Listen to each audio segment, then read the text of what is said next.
మన నోటిలో నుండొచ్చే ప్రతి మాట మన జీవితంలో ఒక సంఘటనను క్రియేట్ చేస్తుంది. ఈ విషయం మర్చిపోకూడదు.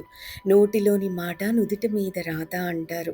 యద్భావం తద్భవతి అని కూడా అంటారు కదా! జస్ట్ ఎరుకతో ఉండాలి అంతే. ఇప్పటి వరకు మనం గనుక నా వల్ల కాదు అని అనుకుంటూ ఉండేవాళ్ళమైతే, ఇప్పుడు ఎరుకతో నా వల్ల అవుతుంది అని రీప్రోగ్రామింగ్ చేస్తే చాలు. ఇంత simple to make our life beautiful. నేను గట్టిగా నా వల్ల అవుతుంది అని రీప్రోగ్రామింగ్ చేశాను. కానీ ఆ పని అవ్వలేదు అని కూడా అంటుంటారు కొందరు. మన ఆలోచనలు, మాటలనేవి సీడ్స్ లాంటివి.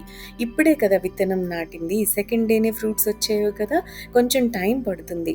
అయితే ఒక్కసారి మన మైండ్‌ని మనం రీప్రోగ్రామింగ్ చేసుకున్న తరువాత ఎప్పుడు, ఎక్కడ దానికి ఆపోజిట్‌గా, వ్యతిరేకంగా ఒక నెగెటివ్ థాట్ ఆర్ వర్డ్ అన్నది మనలో నుంచి రాకూడదు. ఈ విషయాన్ని బాగా గుర్తుపెట్టుకోవాలి.